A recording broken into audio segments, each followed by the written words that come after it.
നേരത്തെ നമുക്കറിയാം ഹോർമുസ് കടലിടുക്കിൽ ഇറാൻ നടത്തിയ കപ്പലുകൾക്ക് നടത്തിയ ആക്രമണം, അതിനെ തുടർന്ന് അമേരിക്ക ഇപ്പോൾ പുതിയ വിവരമനുസരിച്ച് 80ഓളം കേന്ദ്രങ്ങൾ അമേരിക്ക ആക്രമിക്കുകയാണ് ഇറാനെ.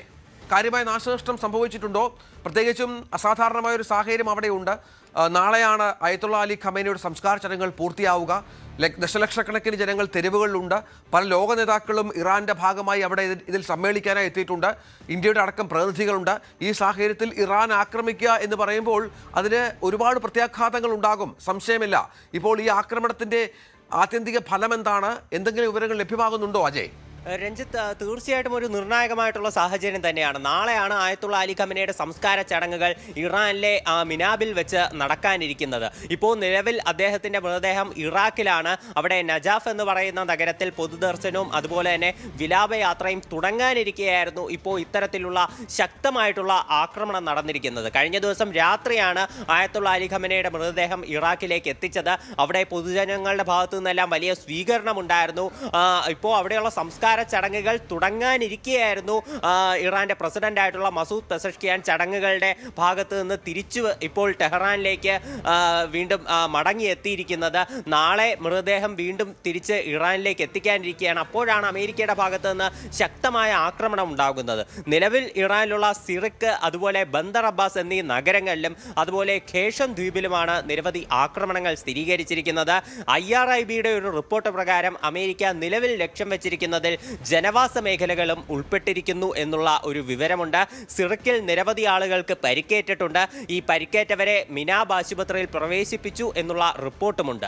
US സെൻട്രൽ കമാൻഡ് പറയുന്നത് അവർ ഇറാനിലുള്ള 80ഓളം കേന്ദ്രങ്ങളെ ലക്ഷ്യം വെച്ചു എന്നാണ്. ഇതിൽ ഇറാന്റെ വ്യോമ പ്രതിരോധ സംവിധാനങ്ങൾ, കമാൻഡ് ആൻഡ് കൺട്രോൾ നെറ്റ്വർക്കുകൾ, കോസ്റ്റൽ റഡാർ സംവിധാനങ്ങൾ, ആന്റി ഷിപ്പ് മിസൈൽ സംവിധാനങ്ങൾ, മിസൈൽ നിർമ്മാണ കേന്ദ്രങ്ങൾ, അതുപോലെ IRGCയുടെ 60ഓളം ചെറു ബോട്ടുകളും തങ്ങളുടെ ലക്ഷ്യമായിരുന്നു എന്നാണ് ഇപ്പോൾ നിലവിൽ സെൻട്രൽ കമാൻഡ് പുറത്തുവിട്ടിട്ടുള്ള ഒരു റിപ്പോർട്ട്. ഇത് ഇറാൻ ഹോർമുസ് കടലിടുക്കിൽ നടത്തിയിട്ടുള്ള കപ്പലുകൾക്ക് നേരെയുള്ള ആക്രമണങ്ങൾക്ക് മറുപടിയാണെന്നും അമേരിക്ക വ്യക്തമാക്കുന്നു.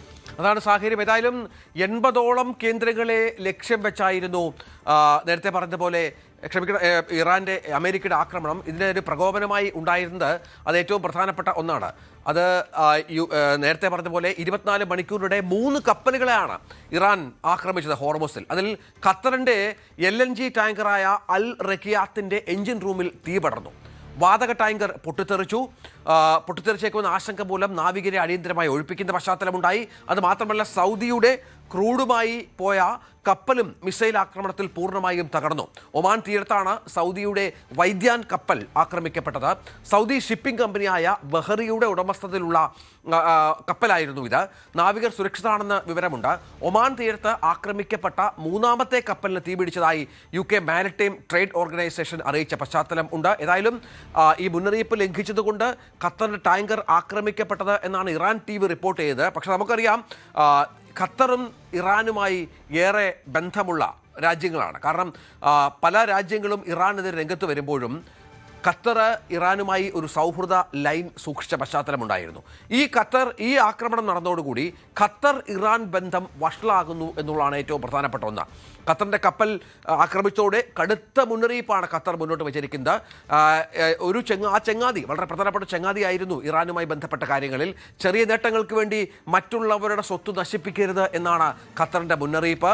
ഈ രൂക്ഷ പ്രതികരണം വരികയും അതിക്രൂരമായ ആക്രമണമാണ് നടന്നത് എന്ന് തങ്ങളുടെ എണ്ണക്കപ്പലാണെന്ന് ഖത്തർ സ്ഥിരീകരിച്ചതിന് ശേഷം അവരുടെ പ്രതികരണം വരികയാണ്. ഇത് ഇപ്പോൾ ആ മേഖലയിൽ സൗഹൃദങ്ങളിൽ വ്യത്യാസമുണ്ടാക്കും എന്ന കാര്യത്തിൽ സംശയമില്ല.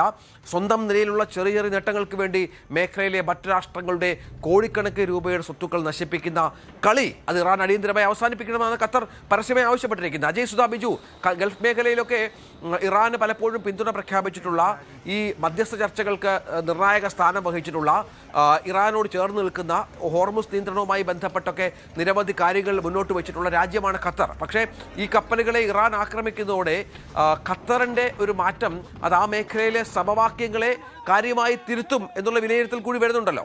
രഞ്ജിത്ത്, 2 എണ്ണ ടാങ്കറുകൾ ഉൾപ്പെടെ 3 ഇപ്പോൾ കപ്പലുകൾക്ക് നേരെയാണ് ഇറാൻ ആക്രമണം നടത്തിയത്. ഒരു വാണിജ്യ കപ്പൽ, അതുപോലെ 2 എണ്ണ ടാങ്കറുകൾ. ഇതിൽ ഒന്ന് ഖത്തറിൻ്റെയും മറ്റൊന്ന് സൗദി അറേബ്യയുടെയുമാണ്. ഇപ്പോൾ നമ്മൾ ഈ ഒരു നിലവിലെ പശ്ചാത്തലത്തിൽ ഒരു കാര്യം നോക്കുകയാണെങ്കിൽ, ഇപ്പോൾ ഇറാന്റെ മുൻ പരമോന്നത നേതാവായിട്ടുള്ള ആയത്തുള്ള അലി ഖമനയുടെ സംസ്കാര ചടങ്ങ്, അതിന് പല ഗൾഫ് രാജ്യങ്ങളുടെയും സാന്നിധ്യമില്ലായിരുന്നു എന്നുള്ളത് ശ്രദ്ധേയമാണ്. അത് തീർച്ചയായിട്ടും ഇറാൻ നടത്തിയിട്ടുള്ള ആക്രമണങ്ങളിൽ ആ രാജ്യങ്ങൾക്ക് പരിഭവമുള്ളത് കൊണ്ട് തന്നെയാണ്. എന്നാൽ ഈ ആയത്തുള്ള അലി ഖമനയുടെ സംസ്കാര ചടങ്ങിൽ പങ്കെടുത്തത് 3 ഗൾഫ് രാജ്യങ്ങളാണ്. അതിലൊന്ന് ഒമാൻ തീർച്ചയായിട്ടും പങ്കെടുക്കും. കാരണം ഇറാന്റെ ഏറെ നാളായിട്ടുള്ള സുഹൃത്താണ്, അമേരിക്കയുമായിട്ടുള്ള ചർച്ചയിലൊക്കെ മധ്യസ്ഥത വഹിച്ചിട്ടുള്ള രാജ്യമാണ്. പിന്നെ പങ്കെടുത്തത് ഖത്തറിന്റെയും സൗദി അറേബ്യയുടെയും പ്രതിനിധികളാണ്. അല്ലാതെ നമ്മൾ മേഖലയിലേക്ക് നോക്കുകയാണെങ്കിൽ കുവൈറ്റിന്റെ പ്രതിനിധികൾ എത്തിയിട്ടില്ല, അതുപോലെ തന്നെ സൗദി അറേബ്യയുടെ, അതുപോലെ തന്നെ UAE-യുടെ പ്രതിനിധികൾ എത്തിയിട്ടില്ല, അതുപോലെ ബഹ്റൈൻ്റെ പ്രതിനിധികൾ ഈ സംസ്കാര ചടങ്ങിൽ വന്നിട്ടില്ല. അങ്ങനെ പല ആളുകളും വിട്ടുനിൽക്കുന്ന ഒരു സാഹചര്യം ഉണ്ടായിരുന്നു. അപ്പോൾ അങ്ങനെ ഇറാനുമായിട്ടൊരു സൗഹൃദത്തിന്റെ കൈ നീട്ടിയിട്ടുള്ള ഖത്തറിനും സൗദി അറേബ്യയ്ക്ക് നേരെയാണ് ഇപ്പോൾ ഇറാൻ അപ്രതീക്ഷിതമായിട്ടുള്ള രീതിയിൽ ആക്രമണം നടത്തിയിരിക്കുന്നത്. അതിൽ തന്നെ ഖത്തർ ഒരു മറുപ്രതികരണം നടത്തിയിട്ടുള്ളത് വളരെയധികം ശക്തമായിട്ടുള്ള ഭാഷയിൽ തന്നെയാണ്. അതായത് ഖത്തർ പറയുന്നത് തങ്ങളുടെ നേട്ടത്തിന് വേണ്ടി മറ്റുള്ള രാജ്യങ്ങളുടെ സ്വത്തുക്കൾ നശിപ്പിക്കുന്നത് ശരിയല്ല എന്ന് തന്നെയാണ് ഇറാനെതിരെ ഒരു കടുത്ത മുന്നറിയിപ്പ് ഖത്തർ പുറപ്പെടുവിച്ചിരിക്കുന്നത്. ഇപ്പോൾ ഇറാനുമായി സൗഹൃദം പുലർത്തിയിരുന്ന ഈ ഖത്തറിനെ സൗദി അറേബ്യയും കൂടി വെറുപ്പിച്ചുകൊണ്ട് ഇറാനിന് മുന്നോട്ടുള്ള പോക്ക് എങ്ങനെയാണ് എന്നുള്ളത് തീർച്ചയായിട്ടും വലിയൊരു ചോദ്യചിഹ്നമാണ്.